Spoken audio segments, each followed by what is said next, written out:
Pulso.hn y el Observatorio del Poder presentan Cuarto Poder.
Es un gusto estar ya hoy con ustedes el 20 de julio de 2023. Bueno, hoy se celebra el Día del Indio Lempira. Se conmemora.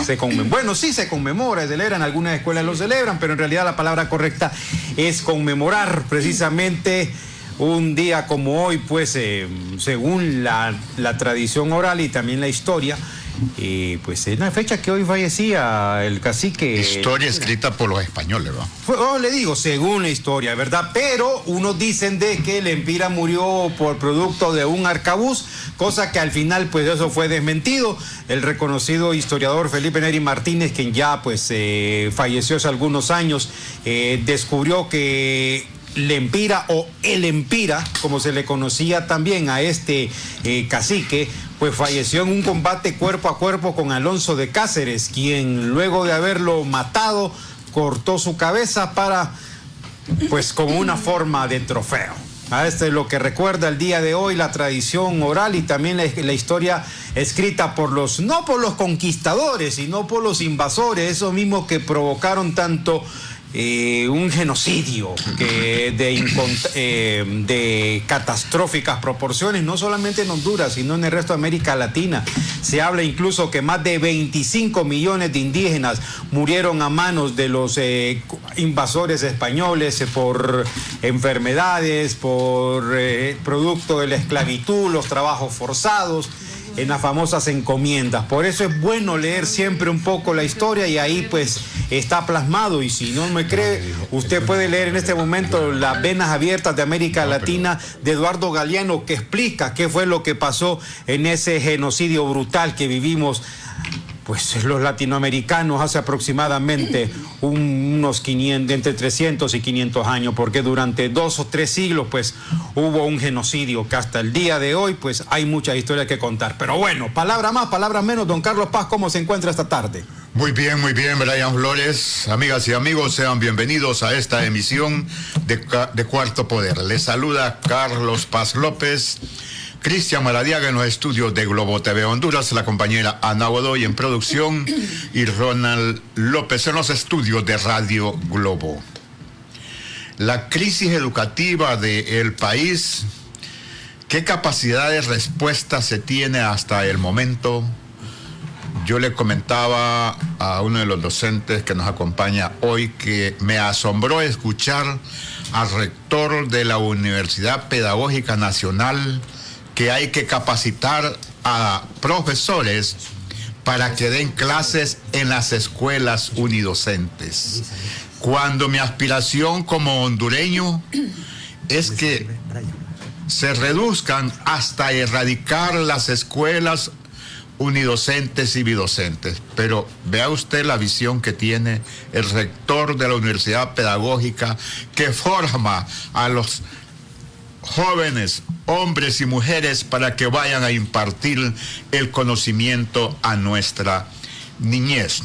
Pero también hay proyectos inconclusos, como son las reformas al IMPREMA.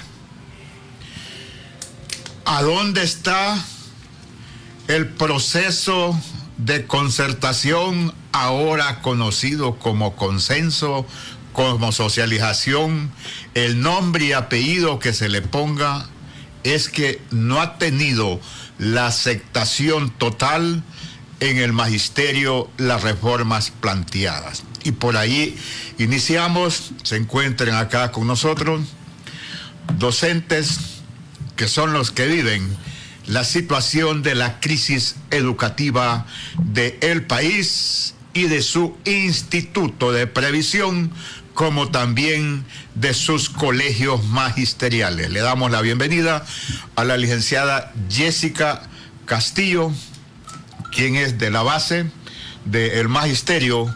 Gracias por compartir su posición, su conocimiento de esta situación con la audiencia de Cuarto Poder Radio Globo. Bienvenida, licenciada Castillo. Gracias, licenciado Carlos Paz, compañeros aquí en la cabina, pues agradecida por la invitación.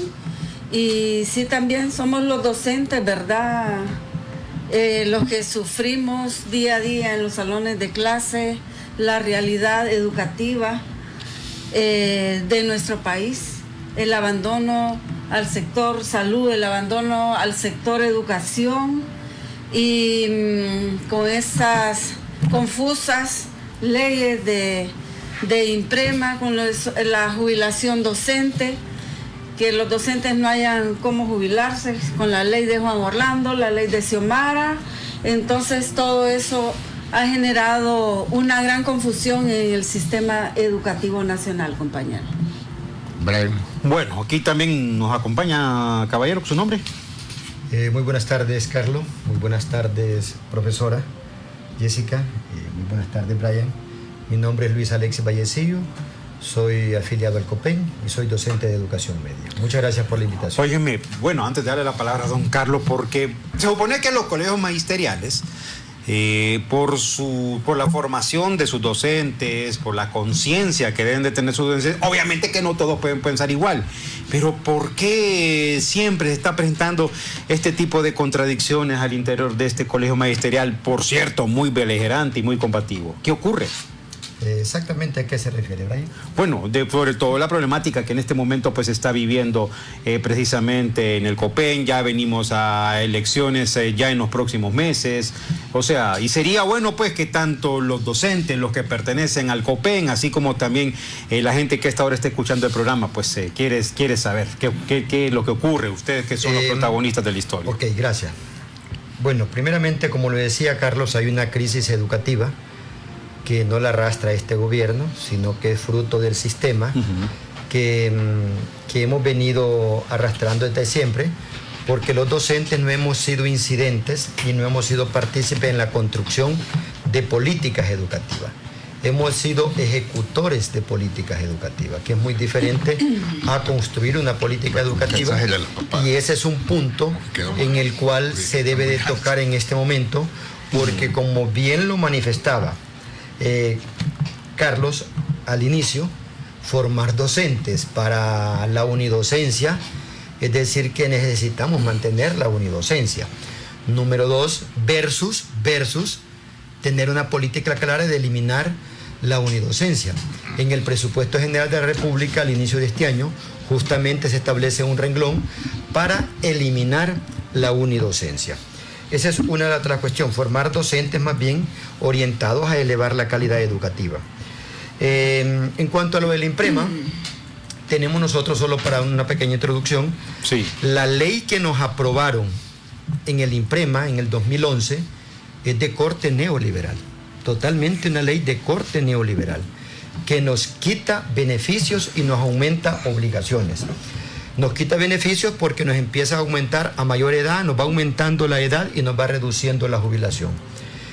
La ley que se está reformando es una ley de corte neoliberal.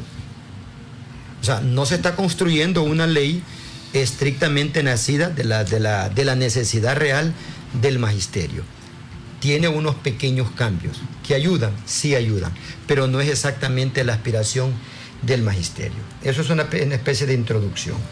Y en cuanto al comentario con el que usted empieza, Carlos, Brian, cuando los colegios magisteriales van a una elección, lógicamente empieza a crispar y a salir cualquier tipo de crisis que se mantiene ahí estable mientras no viene el proceso electoral.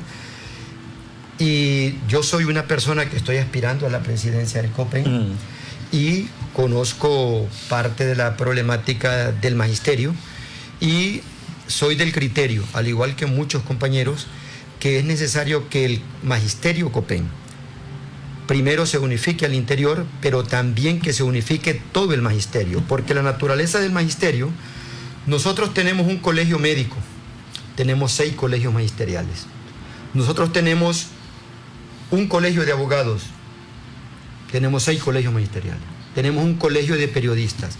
No significa que porque haber un solo colegio de abogados, un solo colegio de periodistas, un solo colegio médico es que no tengan problemas, pero los resuelven en un solo lugar. El magisterio fuimos concebidos para pertenecer a 6 colegios magisteriales. Significa que si en un colegio magisterial hay 3 fuerzas internas y en otro colegio hay 2 y 3, usted va a tener más o menos mínimo 12 divisiones dentro del magisterio y una sola problemática. Entonces, la naturaleza del magisterio hay que verla desde todo punto de vista. Por eso era como base. Entonces tomamos lo del IMPREMA, que garantiza que puedan tener una jubilación digna a los profesores.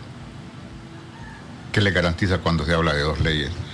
Y decía el profesor que no es una iniciativa original del magisterio, sino una reforma a una ley del régimen nacionalista del 2011-2012. Imagínese, colega periodista Carlos Paz, pues yo también soy, además de periodista, profesora y docente COPEN también.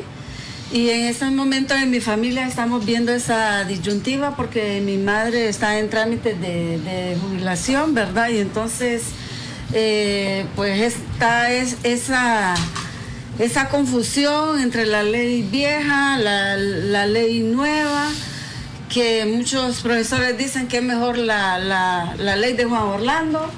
¿Y cómo puede ser eso en un gobierno libre?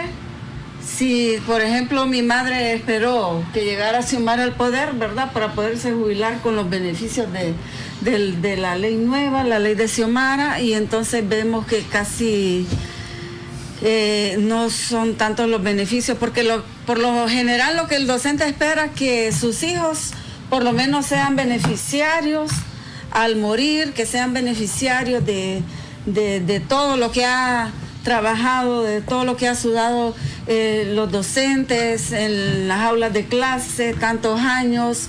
Entonces lo que el docente espera es una jubilación digna, poder dejarle algo, un futuro garantizado a sus hijos, y vemos que ya tal vez los hijos mayores de 21 años pues no recibirán un beneficio, a cambio se están ofreciendo otros beneficios, pero bueno, hay docentes que ya por la edad pues dicen, pues ni modo, me voy como sea y a lo que salga, porque no se sabe, ¿verdad? Tuvimos una asamblea aquí en el Instituto Central y hay mucha, ¿verdad?, controversia con respecto a este tema, que unos docentes están poniendo abogados para jubilarse con la ley vieja y otros esperando jubilarse con esta nueva ley. Yo les voy a plantear lo siguiente. A ver. No correspondo al magisterio y por lo tanto no tengo un interés. Lo veo con una lógica simple. Si estoy en el siglo XXI, yo no puedo estar planteando que deba de obtener o jubilarme con una ley de hace 40 años porque estoy en contra de la evolución en todos los niveles y en ese caso en el sistema financiero. Pero esa es mi apreciación. El que es beneficiario tendrá su propio posesionamiento, pero la consulta, licenciada Rivera Castillo, ¿no? Castillo Rivera. Castillo Rivera, disculpe que le esté cambiando. No hay cuidado. Y el licenciado Vallecillo, es que como aparece un proyecto ley en el Congreso Nacional o al Magisterio cuando la educación el sistema educativo del país lo dirigen el magisterio, viceministros, ministro, secretario general, dirigentes magisteriales, y que conocen a profundidad, porque llevo años de escucharles el discurso y compartirlo en estos medios con las audiencias que hemos tenido. Y no se lleva a la asamblea de participantes la discusión de este proyecto de ley y no se generara ese conflicto de evidencia. Es que ese es el problema, que a veces no hay una socialización de... No, el de debate, la construcción del proyecto debe hacerlo en una asamblea. Debe ser construido desde la base, porque dirigentes magisteriales serán pocos, ¿verdad? Pero y son quienes tienen más conocimiento de lo que es un poder popular. Así, la base somos miles, y entonces es el docente de base que sabe las necesidades, ¿verdad? De que nosotros como docentes financiamos la educación en el país, y somos los que debemos construir, empezando del currículum nacional básico, somos los que debemos construir nuestras propias leyes, nuestros propios reglamentos, y debemos dirigir también los destinos del INPREMA. Pero ¿cómo es posible que en el INPREMA no se quiera docentes que trabajen en el INPREMA? Si los docentes somos profesores, somos periodistas, somos abogados, ingenieros, de todo, pero hay una política de puertas cerradas para los docentes. Para los dueños de la empresa. Porque veámosla como una empresa. Sí. Si es una empresa, ¿cómo es posible que los propietarios no puedan dirigirla? Esa es la disyuntiva, y eso es lo que no entendemos, ¿verdad, compañero? Profesor Vallecillo, para darle paso a Brian. La verdad que el planteamiento que tú haces es correcto. Y para el auditorio, toda la audiencia que tenemos a nivel nacional, cuando empezó esta plática del borrador de una propuesta de reformas al INPREMA, pues las redes hoy tienen una virtud que te aclaran o te confunden. Más confunden. Más que te pueden confundir. El 70% es confusión. Pero cada quien puede llevar agua a su molino según con la habilidad que tenga de manejar las redes. Ante esa situación, yo siempre he optado por tener información, que también las redes hoy sí permiten tener información actualizada y que es fácil constatar si la información. Yo lo que hice fue bajar de la página oficial del INPREMA la ley actual, que es la ley que existe, Carlos. O sea, la ley que existe es la del 2011, no existe otra ley. Sí. Y bajar el borrador y establecer una comparación. Ajá. Una comparación de artículo por artículo. Y a mí me llama la atención, y me ha llamado siempre la atención, que cuando te quieren proponer algo, pues te ofrecen un beneficio. Nunca te dicen que te van a vender un teléfono y que después que lo vas a comprar no te van a garantizar la garantía, valga la redundancia. Te dicen que tiene tantos megapíxeles y te empiezan a contar un poco de cosas. Yo me fui artículo por artículo. Me encerré a estudiar esto 15 días. Y yo estoy viendo que efectivamente te dicen que hay beneficios, y sí, efectivamente los hay. Que te bajan una edad de jubilación, es cierto. Que te dicen, estaba penalizado antes el 6%, pero hoy te penalizan al 3%. Sí, pero te siguen penalizando. Pero hay cuestiones más de fondo. Por ejemplo, la administración del INPREMA no la maneja el magisterio. Exacto. Ese es el primer punto. Yo se lo decía al licenciado Héctor Díaz, un hombre muy capaz. Yo le decía, pero usted sigue manejando el INPREMA. Y si a usted lo cambian por otra persona, por XY razón, el que venga va a seguir manejando el INPREMA. Ahorita hay una buena relación con usted como director especialista, pero el día de mañana que llega alguien, el poder lo tiene el especialista. Por ejemplo, la APA, tú mencionabas la APA, antes había directorio. La APA puede tomar, dicen que la APA elige el auditor, pero a consideración del especialista. Es decir, el especialista les da la lista y les dice, de estos, ¿cuáles ustedes van a escoger. Entonces, los dejan entre la espada y la pared entonces. Lógicamente, entonces, que con esta reforma se recuperan parte de los beneficios, sí, pero estamos dentro de una ley neoliberal, no es una ley construida por el magisterio. Ahora la pregunta es, ¿aceptamos esos beneficios que te dan o los rechazas? Esta gente es esa disyuntiva, como dice Brian. Si nos vamos artículo por artículo, cuando te van a socializar, te ofrecen los beneficios que son reales. Pero en la parte administrativa, por ejemplo, las inversiones. Las inversiones, el IMPREMA forma comisiones para invertir. Y le dicen, vaya, usted es representante del colegio magisterial, vaya a la comisión. Tiene voz, pero no tiene voto. Eso debe de ser reformado. Ahora, ¿qué ventaja tiene esto? Que está abierta a una próxima revisión. Y es aquí donde los colegios magisteriales, pero también los afiliados a los colegios magisteriales, debemos de empezar a analizar por sí mismos estas propuestas. Por ejemplo, en todos los colegios hay un bachillerato en contaduría y finanzas. Ahí tenemos compañeros que son especialistas en contaduría y finanzas. Tenemos compañeros economistas en el magisterio. Tenemos compañeros sociólogos.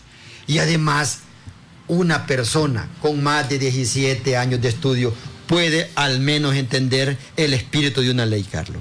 Yo creo que es necesario que como docentes empecemos a construir desde la base un criterio propio. ¿Cómo no? El IMPREMA, y cierro con esto, el IMPREMA debe de, los maestros debemos aspirar a una ley del IMPREMA, primeramente, que siga siendo solidaria. Primeramente, es el principio que debe de reinar en una propuesta del IMPREMA. ¿Cómo no? Que sea solidaria. Número 2, sin injerencia de la Comisión Nacional de Banca y Seguro, porque es la que tiene más atado al IMPREMA. Y donde el magisterio tenga participación en las decisiones, pero que también tenga responsabilidad penal en las acciones que vayan en contra del magisterio. En el limbo se está entonces, con el permiso de nuestros invitados de esta tarde, damos paso a la primera pausa. ¿Se imagina cómo le cambiaría la vida a ganarse una casa? Banco Atlántida le da la oportunidad de ganarse una casa de 2 millones de lempiras. Por cada 1,000 lempiras de incremento en el saldo promedio de su cuenta de ahorro, acumula un boleto electrónico para participar en el sorteo. Consulte su boleto llamando al 2280-1010 o en agencias en todo el país. Banco Atlántida, imagina, cree, triunfa. ¿Querés más? Tenés más con un nuevo smartphone prepago desde 1,149 lempiras con 5 gigas de internet, minutos a todas las redes, Facebook y WhatsApp por 15 días. Adquirilo ya en puntos de venta Claro y disfruta de la red más rápida de Honduras. Claro que sí. ¿Cómo te cambiaría la vida ganarte una casa? Nos casamos, pero ya. Yo la vendo y hago crecer mi negocio. Sin duda, se la doy a mis papás. ¿Y a ti, cómo te cambiaría la vida ganarte una casa? En Banco Atlántida premiamos tus ahorros con una casa de 2 millones de lempiras. Ahorra y gana en el banco número 1 en depósitos. Banco Atlántida, imagina, cree, triunfa. Es tu momento de disfrutar de más tecnología como más te gusta. Con el PCD P50 por 1,149 lempiras. Motorola E20, 2,499 lempiras. Xiaomi A1, 3,049 lempiras. O el Samsung A04e, 3,099 lempiras. Con 5 GB de internet, minutos a todas las redes, más Facebook y WhatsApp por 15 días. Adquírelo ya en nuestros puntos de venta. ¿Quieres más y tenés más con la red más rápida de Honduras? ¡Claro que sí! Restricciones aplican. Por continuar a esta hora de la tarde con Cuarto Poder, a mí me llamaba la atención que dijo el profesor Vallecido aquí de que no quieren control de la Comisión Nacional de Bancos y Seguros. Si la Comisión Nacional de Bancos y Seguros es el regulador del sistema financiero, incluyendo los fondos de pensión, ¿por qué existe esa resistencia? Ok, muy buena pregunta, Brian. La Comisión de Bancas y Seguros atrasa el crecimiento de los institutos de jubilación, porque la Comisión de Banca y Seguro, ¿a quién responde? A la banca en especial. Claro. Los institutos de jubilación deben tener un ente estatal que regule a los institutos de jubilación. El dinero que está en los institutos de jubilación es dinero de sus afiliados, no de ahorrantes. O sea, nosotros como magisterio no vamos a la banca a decirles qué tienen que hacer con su dinero, pero la Comisión de Banca y Seguro actualmente y en estos últimos 12 años le entregaban prácticamente, la única opción que tenía Imprema de invertir era entregarle dinero a los bancos a un 1 y 1.5%. Y si lo queríamos, es decir, la Comisión de Banca y Seguro que vaya a regular los bancos, que el Estado construya un instituto de regulación. ¿Una superintendencia? Exactamente. ¿De previsión? Tiene que haber un ente que regule a los institutos de jubilación. ¿Quién tiene la plata metida? ¿Quién responde por la jubilación? Tiene que responder el Estado. ¿De acuerdo? Si quiebra un instituto de jubilación, la economía de un país se va hacia abajo. Es el mayor indicador que tiene. Cuando se quiere quebrar un Estado, se quiebran los institutos de jubilación. Entonces, deben de ser regulados totalmente. No pueden estar a libre albedrío. Pero no deben de ser regulados por alguien que es juez y parte. La Comisión de Banca y Seguro lo que requiere son... Pero la Comisión de Banco y Seguro es del mismo Estado. Sí, pero no responde a los principios del Estado. En este momento, la Comisión de Banca y Seguro lleva la palabra nacional, pero responde a los intereses de la banca. Esto es una realidad. O sea, puede participar si tiene algún agregado. Y además, ¿qué hizo la Comisión Nacional de Bancas y Seguros cuando el narcodictador, que ya se fue para Nueva York, gracias a Dios, sacaba dinero a su antojo del dinero de la Imprema, que es dinero de los maestros? Cuando a nosotros como docentes se nos niega un préstamo para vivienda, para auto, para un negocio, para alguna emergencia. Sin embargo, este narcodelincuente, ¿verdad? Vendepatria, sí tenía derecho de sacar dinero de la Imprema para Palmerola, para prestarle a empresa privada, cuando el Imprema es nuestro, el Imprema es de los maestros, porque nosotros somos los que aportamos directamente.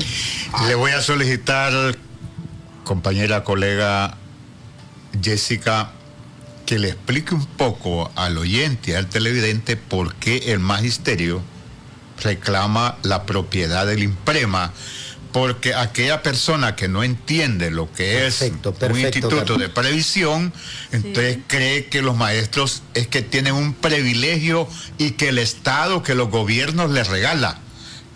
Por ejemplo, la empresa privada, nosotros somos obreros de la educación, ¿verdad? La empresa privada aporta al RAP, aporta al INJUPE, los docentes aportamos de nuestro salario al Imprema, ¿verdad? Y el docente trabaja año con años, hasta 30, 40 años, como le ha ocurrido a muchos docentes, ¿verdad? Esperando tener una jubilación digna, esperando tener los beneficios de todo ese dinero. Pero de su ahorro. De su ahorro, de su dinero, de sus aportaciones. Es como cuando un empleado aporta al seguro social. El empleado espera ser atendido en el seguro social, aunque ya sabemos que ¿quién se robó el seguro social? El Partido Nacional, ¿verdad? Eso nadie lo desconoce. Entonces, por eso es que nosotros decimos con propiedad, el Imprema es nuestro, el Imprema es de los maestros. Somos nosotros los maestros quienes debemos dirigir los destinos del Imprema, porque a nosotros nos ha costado. Nosotros lo hemos defendido, hemos andado en la lucha social por años, en diferentes organizaciones sociales, en el Frente Nacional de Resistencia Popular, porque el magisterio ha sido la columna vertebral del Frente Nacional de Resistencia Popular y de la lucha social, y hemos estado en las calles al poder. Entonces ese poder se tiene que reflejar en beneficio al magisterio, porque el magisterio ha estado con muchas expectativas. ¿Pero tiene algún agregado con respecto a eso, de explicarle al oyente y televidente el por qué el magisterio reclama la propiedad del Imprema? Gracias, Carlos. Muy oportuna la aclaración al pueblo hondureño. Antes de la creación, el Imprema es un instituto de previsión del magisterio hondureño.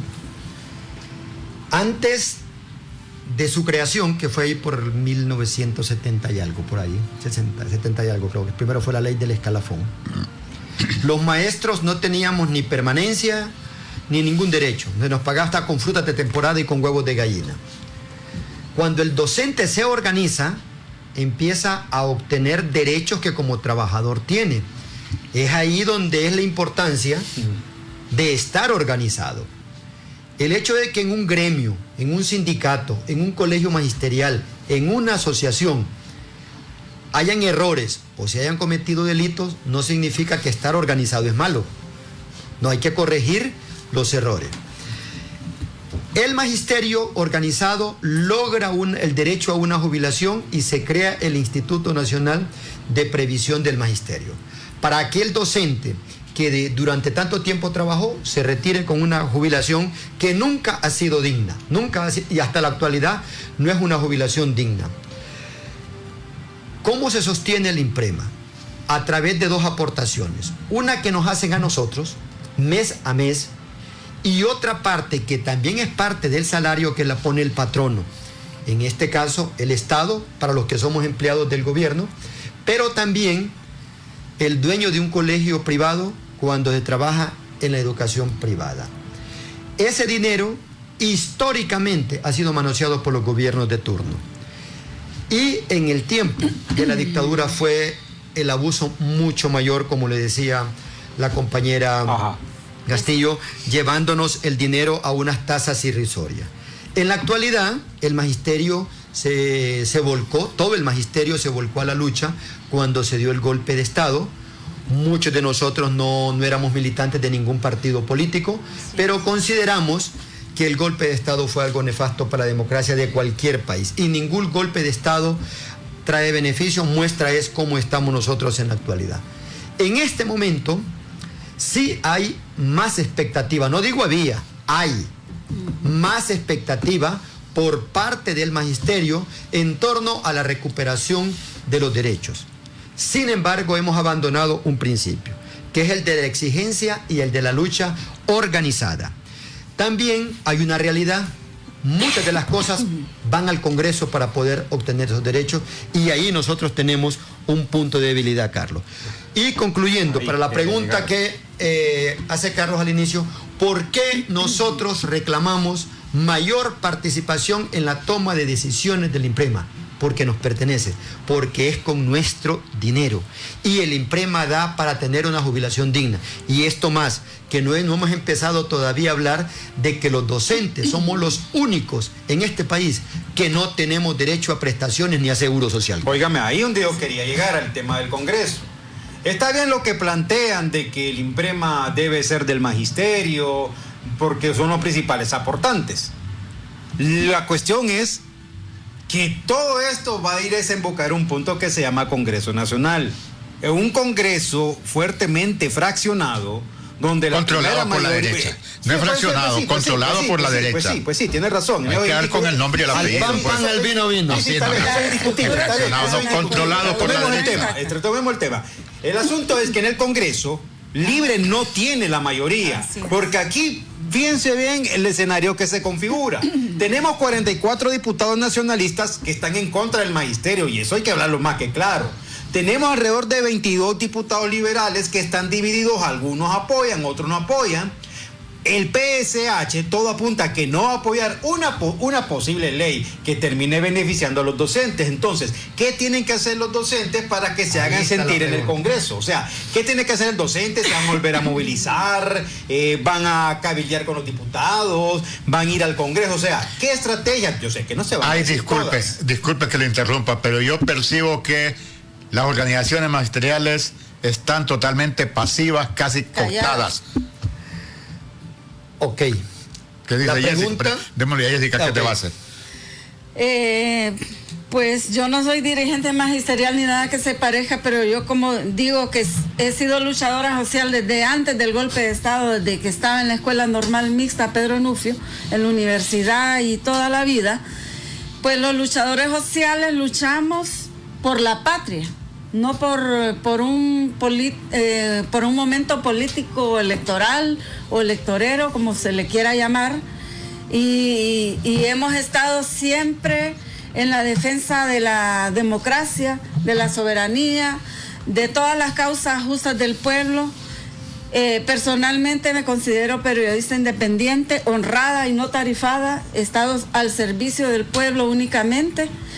Y yo pienso que las organizaciones sociales y las organizaciones populares estamos en pie de lucha. El Frente Nacional de Resistencia sigue en pie, aunque el brazo político del Frente Nacional de Resistencia Popular es el Partido Libre, pero nosotros como Convergencia contra el Continuismo, Defensa de la Tigra, ciertas organizaciones sociales ambientalistas, nosotros seguimos accionando, nos reunimos los sábados, hacemos actos de protesta, aunque estemos en nuestro partido, pero el luchador social no se debe callar nunca. Profesor. La lucha social continúa.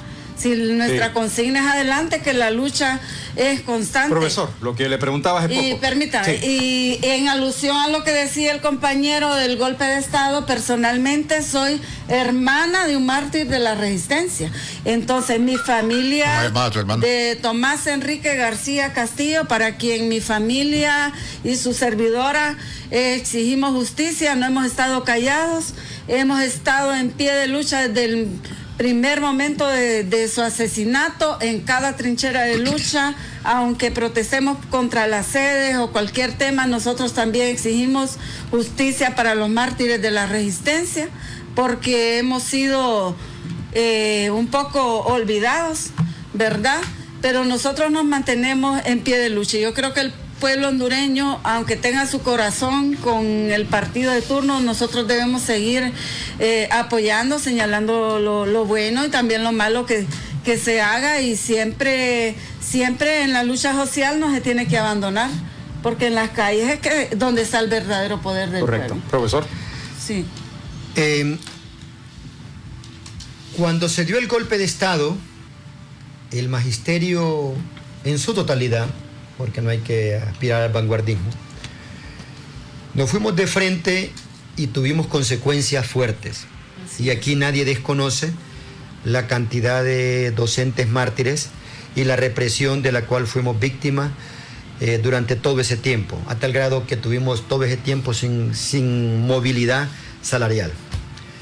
En este momento, con un Congreso que está controlado por la derecha, y con una avalancha de que cada vez que el magisterio pedía mejores condiciones, se activaba la parte mediática diciendo que éramos nosotros una clase privilegiada. Y lo peor de todo esto es que los docentes creímos que nosotros éramos una clase privilegiada. Hoy, si nosotros agarramos el salario de un docente y lo comparamos con cualquier empleado de una secretaría, y que no estamos en contra de que ganen bien, queremos que ganen mejor incluso, ¿y si son el magisterio gana menos que cualquier empleado. Así es. Yo creo que los maestros y los periodistas somos los peor pagados de toda la nación. Los trabajadores sociales, ¿eh? Sí, los trabajadores. Sí. Los trabajadores sociales andan bien jodidos. Entonces, ¿qué ocurre? En este momento, Carlos, y aquí vamos a entrarle a otra situación. Y para caer en la pregunta suya, para que no me estoy desviando, es necesario primero que el magisterio se unifique. Y es necesario que los trabajadores nos unifiquemos. Y es necesario que todos tengamos, los trabajadores, los que vendemos la fuerza de trabajo, el derecho a una jubilación digna. Los países que están dándole vuelta al modelo económico son donde tienen un solo sistema de jubilación, porque de esa forma nadie se atreve a tocarlo, porque nos tocan a todos. A todos. Eso es una aspiración que hay que verla en la parte del escenario. Y en cuanto a lo que usted decía, licenciado, en este momento la derecha siempre le ha quitado al magisterio todo. Aquí en este escenario, cuando nosotros nos fuimos de frente con lucha social, sí tuvimos incidencia, pero también tuvimos consecuencias. Hoy tenemos una experiencia en esa lucha, y actualmente, como lo dice Carlos, las organizaciones están pasivas, el magisterio en general está pasivo. También en los centros educativos el magisterio está pasivo. Y como lo dice usted, compañera, para luchar no ocupa ser dirigente. Así es. Carlos, para luchar vos te organizás y empezás a hacer bulla. Con mi madre siempre hemos ido de frente. Empezar a organizarnos. Y lo importante, compañeros, es tener claro el panorama. Anteriormente el COPEN, cuando el COPEN se fundó, su primera lucha fue por oficializar centros educativos, por lograr más colegios, por lograr que la matrícula fuera gratis en un 100%. Hoy más que nunca es unificarnos como magisterio para exigir la eliminación completa de la unidocencia, Carlos. Número 2, mejor infraestructura. Hay más de 12.000 centros educativos dañados a nivel nacional y hay más de 10.000 escuelas que no le pertenecen al Estado. Es necesario ampliar la cobertura en educación. Es necesario que a los que trabajamos en educación, los que hacemos ese trabajo, se nos trate como personas y se nos dé una retribución, tanto moral, social como económica, que vaya de acuerdo al trabajo que nosotros hacemos. Nos permiten, estimados entrevistados de esta tarde, conversamos con el licenciado Alexis Vallecillo, quien aspira a dirigir el Colegio de Profesores de Educación Media, y la licenciada Jessica Castillo Rivera, sobre la situación educativa, en particular el Instituto de Previsión del Magisterio, IMPREMA. Y cuando retornemos, tendríamos que tocar internamente el COPEN. ¿Se imagina cómo le cambiaría la vida al ganarse una casa? Banco Atlántida le da la oportunidad de ganarse una casa de 2 millones de lempiras. Por cada 1.000 lempiras de incremento en el saldo promedio de su cuenta de ahorro, acumula un boleto electrónico para participar en el sorteo. Consulte su boleto llamando al 2280-1010 o en agencias en todo el país. Banco Atlántida imagina, cree, triunfa. Con Claro tenés más. Pasate a Claro con tu número prepago y recibí 10 gigas gratis o un plan postpago con 2 meses completamente gratis. Pórtate bien, pórtate a Claro, claro que sí. ¿Cómo te cambiaría la vida ganarte una casa? Nos casamos, pero ya. Yo la vendo y hago crecer mi negocio. Sin duda, se la doy a mis papás. ¿Y a ti, cómo te cambiaría la vida ganarte una casa? En Banco Atlántida premiamos tus ahorros con una casa de 2 millones de lempiras. Ahorra y gana en el banco número 1 en depósitos. Banco Atlántida, imagina, cree, triunfa. Con Claro tenés más. Pásate a Claro con tu número prepago y recibí 10 gigas de internet gratis, redes sociales ilimitadas, minutos a otras redes y Estados Unidos, más llamadas y mensajes ilimitados a la red Claro por 15 días o pórtate a Claro en un plan postpago desde $31.99 y recibí 2 meses completamente gratis. Querés más y tenés más con la red más rápida de Honduras. Pórtate bien, pórtate a Claro. Claro que sí. Restricciones aplican. El Colegio de Profesores de Educación Media, una organización deliberante, beligerante, abanderada de la lucha justa en el país, pero se ha venido denunciando en los últimos años que también ha pasado por ahí la famosa corrupción. Se denunció que por más de 60 millones de lempiras no se justifican en qué se gastaron. O sea que no existe un recibo, no existe una factura y ese dirigente, desconozco quién, andaba con el dinero de sus agremiados como que él es el de su sueldo. Porque si no dejó facturas, si no dejó recibos, si no hay nada que explique en qué se gastaron esos capitales, 60 millones de un montón de pisos, como estos oyentes y televidentes. 60 millones, yo creo que ocupa su buen espacio si lo tenemos en billetes de a 500, que es el de mayor nominación que hay en Honduras. Usted con afiliado al COPEN. ¿Por qué les digo? Porque han pasado 2 años, termina el mandato del compañero Joel Navarrete y no hemos tenido resultados. Se inició un proceso, pero bueno, una auditoría forense no creo yo que dure tanto tiempo, aunque no soy experto en la materia. ¿Qué dice usted como afiliada al COPEN?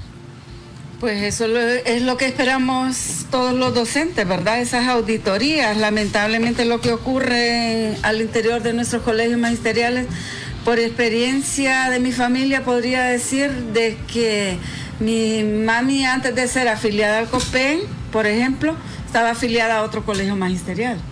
Y por denunciar la corrupción y el saqueo de como 80 millones, en vez de expulsar a los corruptos, la manzana podrida de estas organizaciones magisteriales, más bien expulsaron a un grupo de compañeros que denunciaban la corrupción. ¿Cómo se paró esa auditoría forense? ¿O continúa? ¿Qué saben ustedes? Ok, Carlos, en una asamblea fue aprobada en el COPEN, la forma de administración es asamblearia, la máxima autoridad de la organización es la asamblea. La asamblea del 2018, 2019 aprueba la auditoría desde el 2007 al 2019, 12 años de auditoría. En la actualidad, la auditoría, los compañeros de junta han llevado la auditoría al Ministerio Público, que es el ente que debe llevar a cabo darle seguimiento. Yo soy del criterio, y muchos compañeros son del criterio, que el COPEN debe ser auditado permanentemente. ¿Y por qué me voy a limitar a hablar del COPEN? Porque es la organización a la que yo pertenezco, y pertenezco únicamente al COPEN. Entonces debe de ser auditado, debe tener mecanismos de control que se dé cuenta en qué se invierte cada centavo de los afiliados. Es necesario, es imperativo darle el seguimiento pleno a la auditoría forense desde el 2007 al 2019. ¿Hay alguna normativa de la auditoría forense? Su servidor fue electo de una comisión de seguimiento de la auditoría forense después de que esta fue realizada, Carlos, y se les entregaron los paquetes de descargo o que no estaban justificados, así como tú lo manifestaste, a algunos de los directivos. Algunos no se hicieron presentes. En la situación de la auditoría, los principios, la cuestión de referencia, la empresa que la llevó a cabo estableció unas cláusulas, y una de las cláusulas es que se le dé el respectivo manejo por parte de la Junta Directiva Central. Y creo que los más indicados, Carlos, es los miembros de la Junta Directiva Central en este sentido, porque son los representantes legales de la organización, y así lo manifiesta la normativa de la auditoría forense. Sin embargo, yo como candidato a la presidencia de COPEN tenemos el compromiso de darle seguimiento pleno a que esta auditoría forense dé con el dinero que, si fue malversado, si fue víctima de fraude, porque cuando estuvimos en esta comisión pudimos conocer estas palabras que a veces uno las confunde. Ajá. Lo que es fraude, lo que es corrupción, lo que es dolo, un poco de palabras que la manejan más los que trabajan en esta situación. Yo antes pensaba que fraude y corrupción eran exactamente lo mismo. Pues. No. Alguien puede cometer fraude en una organización y malversar 40 millones y no quedarse con un tan solo centavo de ese dinero, pero usarlo para fines personales, etcétera, etcétera, para comprar conciencia, y no necesariamente está robándose los fondos de la organización, pero sí los está dilapidando. Qué contradictorio, ¿no? Qué contradictorio, ¿verdad? Pero esa es una terminología que no la creamos nosotros, sino que es una cuestión que ya la rige lo que son los delitos comunes. Óigame, pero usted ahí mencionó algunas cuestiones hasta delicadas. ¿No puede usted ganarse enemigos dentro del COPEN por decir lo que está diciendo? No, es que la auditoría, yo estoy consultándole el por qué ha bajado la dinámica de la investigación, pero eso fue un escándalo. Claro que fue escándalo, eso es indiscutible, y obviamente que cuando usted hurga y llega hasta el fondo, ¿qué es lo primero que se gana? No van a ser amigos, ¿verdad? ¿Y por qué me molesta? Porque yo a ese COPEN le pinté mantas cuando se hacía en una acera, a los tiempos de lo que era Aldubín Díaz, Adalí Romero, en los 90. Amílcar Tomé. No, le estoy hablando en los 80. 80 todavía. Amílcar Tomé. El COPEN era una casa del hogar. Así, una casa, no era ese monstruo de edificio. Ahí en la gasolinera estaba. Ni manejaba esos grandes montos. Capitales. Los montos no se manejaban en cuestión. Mire, Carlos. ¿Cuánto es el patrimonio del COPEN? En general. Llegará, dijo, a unos 15.000 millones.